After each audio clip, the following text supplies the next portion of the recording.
Taught and Deliver. Today we are reviewing the book Beyond Order, 12 More Rules for Life, Part 2.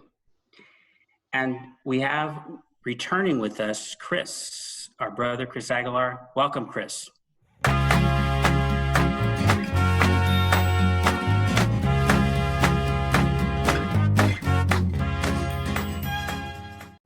Hey there, I'm back. Right. I want to ask you, Chris, which of the rules is your favorite of the 7 through 12? But I'm going to say something as I read these rules this week. This part, the 7 through 12, is as profound for me, is as thought-provoking as the first 6 of this book, plus his entire first book combined. And there's a reason why I'm saying that. I mean, this was strong. And I remember Chris and I agreeing that the first 6 rules of this book didn't pack the punch as the first book, which I thought so too. And I don't think so with these rules. And so let me ask you, Chris, which of the rules here were your favorite or your preference? Well, by the way, I agree with you. This last 6 chapters were just like, man, he hit home in a couple of chapters, and I felt like he got almost like personal with me on a couple of things. So I felt like it was just really good, and I also felt like it was very applicable to many people. Sure. So yeah, I definitely enjoyed this last 6, by far the best. So my favorite chapter, I'll just go with the top chapter that I have, is the last one, which is be grateful in spite of your suffering. I just felt like, man, this is so strong to end. He takes it to another level. And I think the biggest thing that I took away was we all come across some really difficult times. We all come across those moments in life where we feel alone. We feel there's tragedy. It could be a death in the family. It could be a failure that we created for ourselves. It could be many things. And in spite of wherever we're at, there's probably someone suffering a little more. Mm-hmm. And there's a lot to be grateful for. If we look around, there's a lot to be grateful for. So I really, really like that chapter. And yeah, I'd say that's at the top of my list. Yeah, that was one of my top ones too. So, wow. Yeah, I think it maybe also, Chris, I think he saved that for last because he suffered so greatly these last couple of years, right? So, well, he kind of mentioned that he didn't want to go too deep into his own suffering and his family's suffering, his daughter. Although he does start the book off that way, and he touches on it again at the very end, but he doesn't dwell on it. And his reasoning is because we've all had a tough year. We've all had as we all know, the pandemic hit, and other things in someone's life that could be even tougher than what he's got. So I think that's kind of like the point, is that, who knows what someone else has gone through, could be way tougher, but in spite of all that, we have to be grateful. You were going to say? Well, no, what I was going to say was that everything you shared is correct, except when I was reading it, Chris, I couldn't help myself think about him. I'm reading it, I'm like, okay, he's not talking about it like you're sharing, but he's suffering. I know he is, and I think he is in touch with it. And so I was reading it more, I'm gonna say more seriously, but I was paying more attention maybe, because I was saying maybe he saw some nuggets this last year that I could learn from. And then sure enough, yes, sure enough, I did get those nuggets, because I said, even though he wasn't coming on saying, woe is me, I had a tough time, I almost died, he was like sharing this, I've learned so much. But you know what? Like you said, Chris, this has been a tough year for everybody. We've all learned. But yeah, I couldn't divorce myself from the reality that he was suffering. And I have a question. There's a part of the chapter where he delves into real darkness, and he talks about the propensity for a lot of people to, I don't want to use the word indulge themselves, but to read or watch a lot of these true crime stories, a lot of these really dark horror films and things like that. But I don't see either of you two gentlemen, as ever are two people that are even interested in that. Could you relate to any of that? I could. I like true crime, but You mean relate to like darkness and things coming into your life that are dark? well, he makes the point, Jordan Peterson makes the point that there's talk about a guy who analyzes every detail of life. Right. He says the reason why people do this is because we are reconciling the idea that there is true structure in the universe. There is order here, and wow, look at this disorder. Yeah. And people are reflecting on that. So I could definitely say that maybe I don't have the desire to read or watch certain things that are really, really dark, but I definitely watch true crime stuff. And lately, as we've been talking off air on crypto and different things, the reason I got into that and starting to learn is the Silk Road. And if you read about that story, it's super dark. Yes. I mean, that guy, he goes in deep and the whole, even the, who's the bad guy, who's the good guy. I mean, it's really dark stuff, that story. I know, Jake, you gave that over to our stepdad, Dave, because him and I were talking about this a couple weekends ago. Oh, wow. So I definitely enjoy that kind of stuff. And it's a little weird. Even the whole Narcos series, I truly enjoy. I mean, but some of that stuff is crazy dark, you know? Yeah. But I don't really like the, where anything to do with kids or anything to do with that too dark, it gets to me. Well, if I could say, Ruben, if I could relate to my favorite chapter with what you're sharing, which is chapter 9, which I'm not sure if that piece comes out in chapter 9 or later on in chapter 11. So you're talking about if old memories still upset you, write them down carefully and completely. Yes, that was a kind of a haunting chapter because great. It's the one that stuck out the most to me because, you know, just the idea that traumatic things that you want to have to do. He says, you know what, something, if you want to be courageous, I'm not even sure if he always uses that word, but if you really want to deal with the nitty gritty, go deal with those demons that you had in the past. Deal with them, you know, write them down or talk to somebody about them, but deal with them because they're going to come back again unless you've dealt with them properly, right? And so that's heavy for some people, and I think some people have to go get therapy for that. And I know people have. You know, even for myself, I've had to do some things like, oh wow, there's some things that I didn't even know that I hadn't dealt with when I was a kid, right? And so you deal with those things so you don't have to deal with them again in a different format later on in life. You want to say something, Ruben? I'm sorry. No, I would say that if you read no other chapter, if you at least understand that, it is really helpful because I heard him talk about this years ago.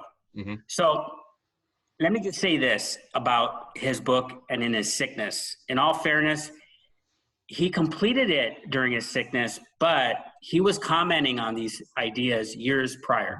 So when he came to put this together, in all, when the analysis is done, he was contemplating a lot of these things already for years anyway, because I remember hearing him talk about this, and it's helped. So let me read a quote from that chapter. He says, "It is a psychological truism that anything sufficiently threatening or harmful once encountered can never be forgotten if it has never been understood." So he makes the argument that if you keep contemplating a past mistake you made, or a past true, a mistake is an understatement, a sin, a flaw, whether you committed it or somebody committed it towards you, if you still haven't reconciled it, you probably didn't understand what happened, but you need to write it down. He makes it an emphasis for you to write it and to understand what happened. Right. Otherwise, it'll keep coming back and haunting you. Yeah. So heavy. And he has examples of patients he treated that he did that. He gave that. And I think it came to him as maybe epiphany while he was working with them to say, hey, wait a minute, you're struggling with something that you don't even understand what happened to you as a child. Let's look at it. And then as they're looking at it, they're finding out, wait a minute, this was a young child that did this to you, not an adult. This is, and then things start unraveling. You're like, oh, wait a minute, this is something we could deal with here that can help you in the future. So, but you have to do that. You have to write it down. You have to talk to somebody about it, and then it gets unraveled, and you're able to say, then you're able to work with it. You're able to say, okay, now what can I do with this issue that I dealt with? Oh, I feel better now. I'm not having trouble with sleep anymore, or whatever the issue was, right? It kind of ties in, as he does with a lot of the chapters, he ties everything, as it also, going back to chapter 12, it ties into the whole fact of kind of like, what's the truth? If you haven't dealt with a situation in your past in a truthful way, like one of his patients had dealt with an issue with a cousin at 4 years old and 6 years old, if she or he didn't really deal with it in a truthful way as a 4 or 6 year old, then today as a 50-year-old, you or I might not be dealing with it in a truthful way and in an honest way. But that also can take you into some pretty dark places. So that's why I think he suggests either writing it down and or getting help, like you guys said. So yeah, really, really good. Yeah. Looking at that, Ruben, I'm not sure if I guess, was that your favorite chapter too, Ruben? Or was there No, but it's interesting because 2 or 3 would have made the cut. That would have been the cut if you had picked, for example, number 8. So this is why I say that this book, this part 7 through 12, kind of trumps book 1, the 12 Rules for Life, in some ways. So rule number 8: try to make one room in your home as beautiful as possible. So one of the things I'm trying to do is not just keep the work I'm reading, the material, that, because now we're having to read a lot of stuff very fast and then talking about it. Where normally I would normally just read something. Oh, I read something, and I could take my time sometimes and then move on. Now it's a lot, and then you move on to something else, and then you keep it going, and you have to talk about it. One of the things I'm trying to do, though, is I'm trying to put it into practice so it doesn't stay in my head, because that's a trap. So this idea of try to make one room in your home as beautiful as possible, it kind of is better. It's a better rendition of cleaning up your room. It's saying it's not enough to clean up your room. You need to get in touch with the artistic side of yourself, because even if you just fixed a room and made it as beautiful as possible, actually, I'm going to read the quote, or a quote from there. If you have made one thing beautiful in your life, then you have established a relationship with beauty, and you can expand that relationship out into other elements of your life and the world. That's important. Yeah. And so for a moment, I'm going to just talk about, as a teacher, what that means, because I really can relate as a person who's giving lessons, looking at a particular lesson and saying, this is going to be a great one. This is going to be me knocking out of the park, for one thing. I'm going to do the best lesson I've ever done. I remember baseball starting tomorrow, so I'm going to give a baseball analogy. Yeah. I remember Jack Clark, the great San Francisco Giant, Cardinal, Dodger killer, so we shouldn't even be talking about him. But he said that every time he goes up to the plate, he tries to hit it farther than he's ever hit it. And I kind of like that. Like, every time is a moment in itself, and it's going to be the best. Might not get you there, but you're trying. Similarly, I talk about a lesson being the best, but also I think about students who have never heard a praise. I think about those kids who score poorly all the time. And I think, what can they do? What assignment can I give that they can do that well, so they could hear for the first time, look at what he did. Look what she did here. This was great. So that they can be in connection to something marvelous. Even one time they've done it. And you really put you in the moment. And I think it's a really great chapter. There's other quotes in that chapter that are great. Well, I thought of you, and I had a quote that I really loved. I thought you were going to choose this chapter. That's why I went to chapter 9, because 9 was really great, but 8 was fun too. He says in chapter 8, we live in beauty, we live in literature, we live by art. We cannot live without some connection to the divine. And I think it's so true. And that's some struggle. I feel like I struggle with that piece more than you, Ruben, and even you, Chris. I don't feel like I'm that artistic at all in any area of art. But I try. I have a colleague who's 2 rooms down who has his walls covered with different type of Latin art and different type of historical pieces, and it's like a museum in there. I actually had I'm not a former, but a friend of mine also at another school who did the same thing with their home, and I think, wow, what can I do in my classroom? And after reading this chapter, I thought, you know what, I'm gonna bring in a piece of art, something that I enjoy, and just have it there for the kids and I to talk about. And maybe it changes every couple months, or maybe I'll add at least one piece, because he mentions that even if you have one piece of art, that could take a whole semester probably to talk about, right? Because there's so much aspects to it, even the shape of it, or who did it, and so forth. And so, yeah, I think that is same with you, Ruben. I want to bring that into my class more in the place of just be able to look at great art, talk about it, and for me, maybe that'll rub off on me, and maybe I'll be a little more artistic. I don't know. So I loved it. But did I lag a little bit right there? Are you okay? You hear me? Okay. Oh yeah. Okay. Yeah, absolutely. The idea, I barely made it on time to this Zoom session because I was looking for a piece of art because I wanted to make this room look good. It's a small thing that can build to other important things. One room leads to another room. One lesson leads to another lesson. One kid leads to another kid that you're working with. Okay. We covered 9, 8, and 12.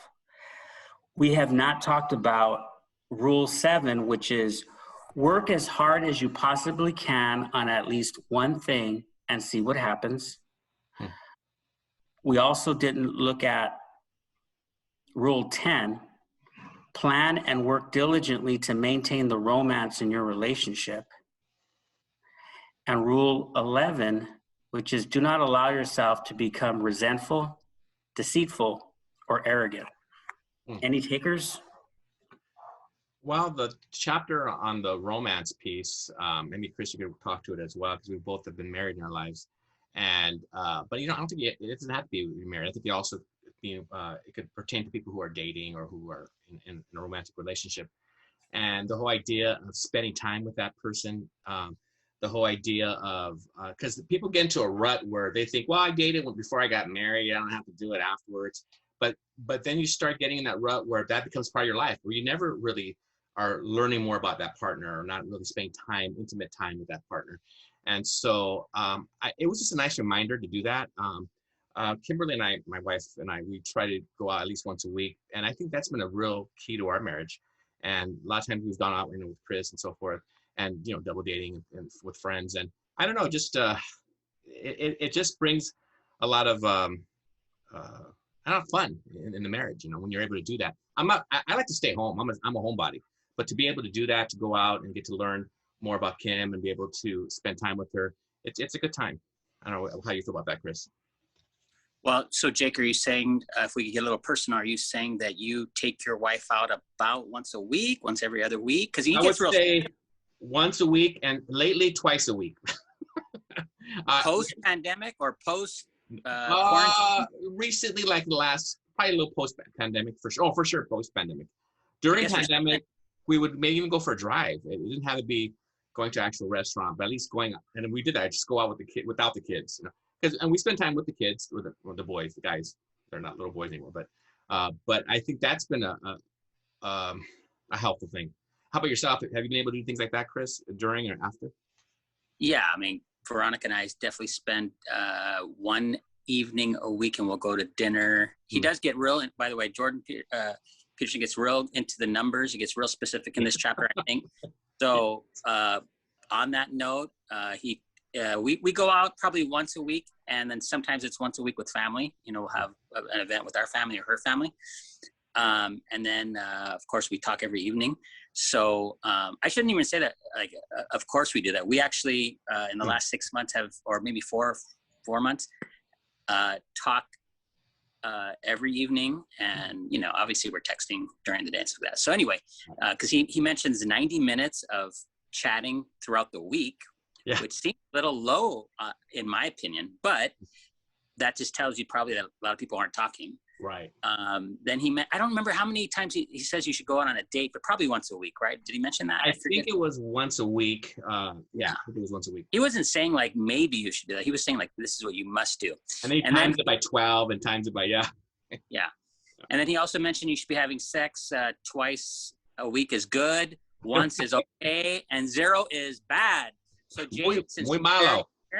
Huh? What? I think there might be kids watching this, Chris. So okay. So no, I labeled the video not for kids. So go ahead, Jake, answer Chris's question. Did you have a question for me? You didn't ask me. You're not asking me to give you numbers, are you? I thought we were. Yeah, it's not that intimate. We're not going there. Oh, okay. None of your business. No, but I did like this chapter for the mere fact that I think people, mentors. I know you guys interviewed Clara and Bruce recently. I haven't watched it yet, but I'm going to. I know. I haven't watched it. You could use this book and say, hey, this is a good step in what like some basic truths in helping someone in a relationship. I mean, because he gets into, people. If you don't go out with your spouse once a week, most likely you don't like that person. Yeah. And then if you're not having, he gets in really, really practical advice. If you're not having sex in the last year, your spouse is probably going to have an affair. Not that they should, but the chances are pretty good that they're going to. He starts in chapter 2 saying, I'm not a marriage therapist, but and then he becomes one as he's But all that advice was very simple, practical stuff that we've heard before. Sure. But I'm thinking a lot of this stuff that he gives us is stuff that maybe you and I have heard before, but maybe a lot of other people haven't. So this kind of reaffirms it and then puts it back out. All this advice is probably stuff that we've kind of heard before, but he's putting it in a nutshell. Anyway, Ruben, your thoughts on maybe some of this? Yeah, I'm like you in that I saw that number too. I like that he gave a number, 90 minutes per week to talk. And he says, very practical questions you can ask. How are the kids? What needs to be done in the house? And he gives that minimum 90 minutes because people think in numbers like that. Some people really are structured in their, in how they process. Sure. What's the number? And it gave me a little bit of a Malcolm Gladwell thing, like the Outliers 10,000 hour rule kind of thing. Yeah.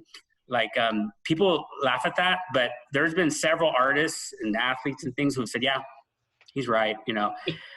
There's some truth to that, but it's all about it's time, right? It's time.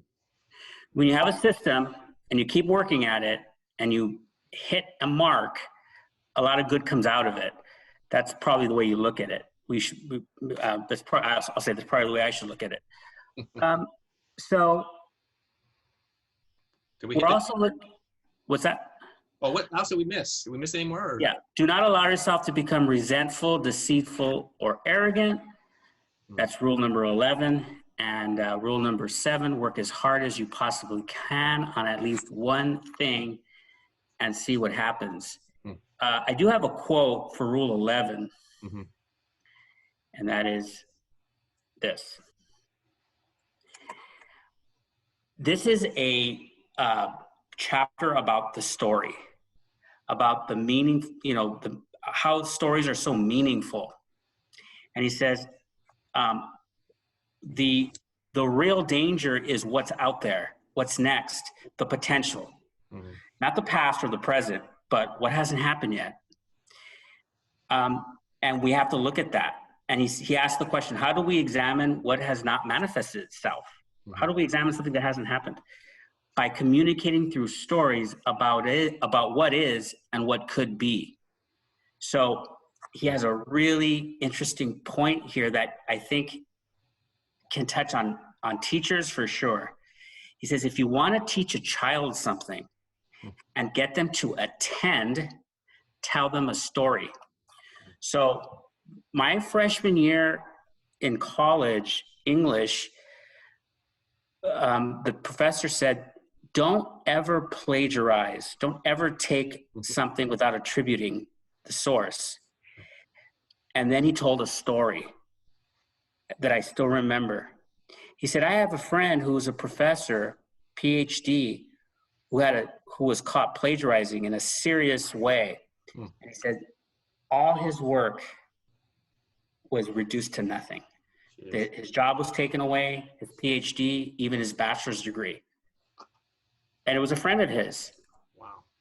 And to me, that story taught me, not him giving me the 10 rules of not plagiarizing. The stories are really impactful. Yeah.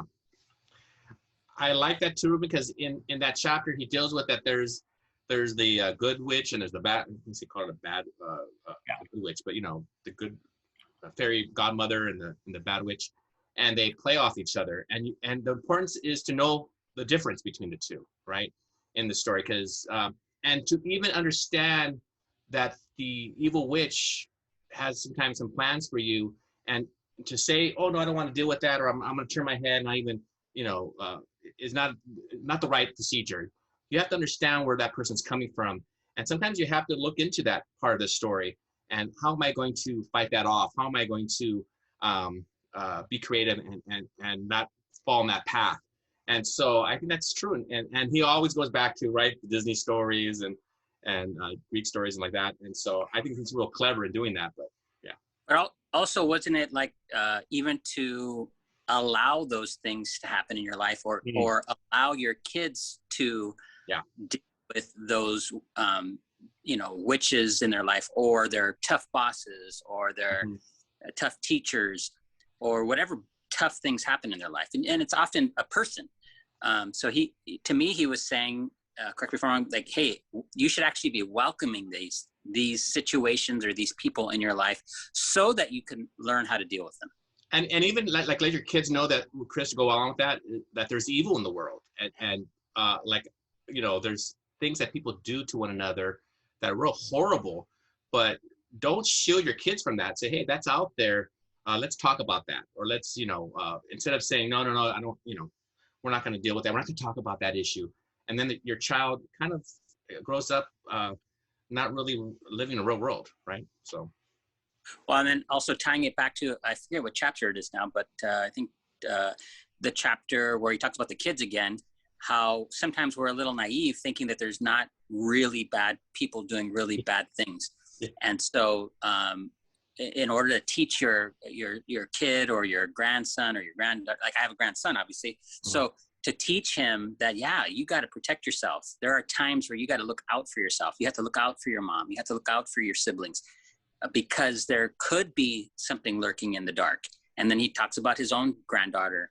I think it was his granddaughter that was afraid in the dark. So, there's times where you actually have to say, we don't know what's going to happen tomorrow, but let's prepare ourselves because this could happen. And so, really powerful. So, that's the same chapter where he talks about children and when they're afraid of the dark. Is that what you're referring to? Yeah. Yes. He says, it's more useful to let your child know that there is always something sinister in the dark. Affirming that, there is something bad in the dark. And it is the job of the well-prepared individual to confront it and take the treasure it archetypally guards. Yeah. So.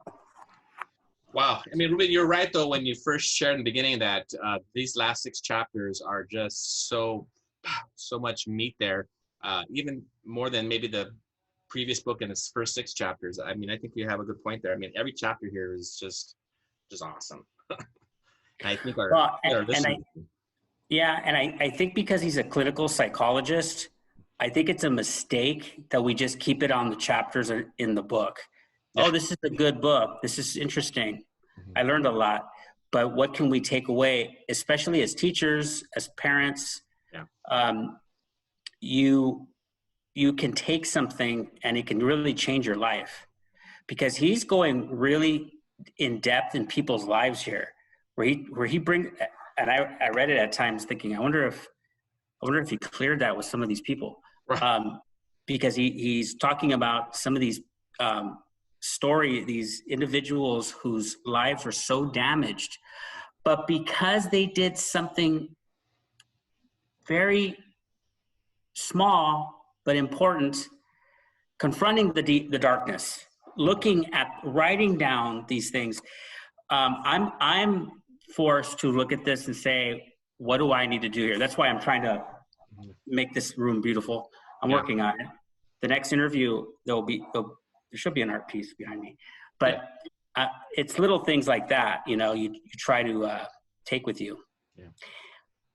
Anything you're going to take, Chris, as we send you off into that world out there that you live in? Yeah, sounds like there's a truck going by or something. So yeah, the same thing, but I would say right now, for sure that's what I actually talked to my son last night about how we're going to make some changes here at my place to beautify our home. I'm going to give us 1 month to work on some basic things, and then maybe in May, so that's a month and a half from now, to actually beautify it. Like, what can we do to take it to that next step, and then the step beyond? So working on that, that's a good takeaway. And then also, I would say, once again, going back to that, confronting things that are right in front of us, and even not forgetting that telling the truth to ourselves, I think is very important. And he touches on that over and over and over again throughout his 2 books, basically, is actually just being truthful to ourselves. That's a first step in many cases. And so just looking at my life and saying, what as an example, could be my finances, or it could be my health, weight wise, or, seeing a doctor or whatever. Just, there's so many things that we could be working on. Having turned 50 this last year or 2. Wow. I'm not 50 anymore, so maybe a couple years now. So in this time of my life, how to be truthful with really practical things, and moving forward in those things. So yeah. That's excellent. Very good point that we didn't really cover a lot today, but it's definitely a good message of telling the truth, or at least don't lie. Yeah. Is definitely one of his main themes. It's a good one. And then what about you, Jake? Yeah, for me I have the 3 favorite chapters was like 8, 9, 12 for me, but 12, Chris mentioned in the beginning, being grateful in spite of your suffering. It kind of reminds me of this 12th chapter in his first book. I think it had to do with pet a cat, right? Because, there are times when there are going to be some good times in our lives, and there'll be some tough times. And I think he was sharing, hey, you know what, we as people, because he loves Thanksgiving, we should look at those times and be thankful, be grateful for the things that we have. Our family's healthy right now, or you're healthy, or you have a job. We're surviving this pandemic, right? People close to us haven't really passed away that died of that illness. But that being said, to be truly grateful, even if you are suffering. Let's say you have something ailing you, but still look for having that gratitude, having that heart, because other people are watching you. You have children like I do, and I when I was reading chapter 12, I was thinking about my boys the whole time. Like, I want them to see me be grateful even when times are tough. There's a coda at the end of the book. There's a coda, and in it he says, he just gives a long list of people that were there for him in his time of suffering. Wow. And I like the way he lives what he says. He tries to, I know he gets a lot of criticism because at one point he says his room was dirty as he was, on camera one time on YouTube. It's going to happen to us. I'm sure this is going to, we'll get that comment when we get like a big channel one day. People will comment on the room. Well, what's going on over there? So it is really good. Thank you for joining us, Chris. Yes. Maybe with Peterson's next book, although it seems like he said he doesn't want to write another one, but if there is another one or something, we'll talk again. Sure. and you will join us. Thank Absolutely. Lots of great books out there. There are. Books. There's other books we could read. No, it's only Jordan Peterson. We only Always- pick Chris for Jordan Peterson. Okay. No, I'm just kidding. Absolutely. And thank you all for tuning in to Pod and Deliver, and we'll see you next time. Bye. See you guys. Bye-bye.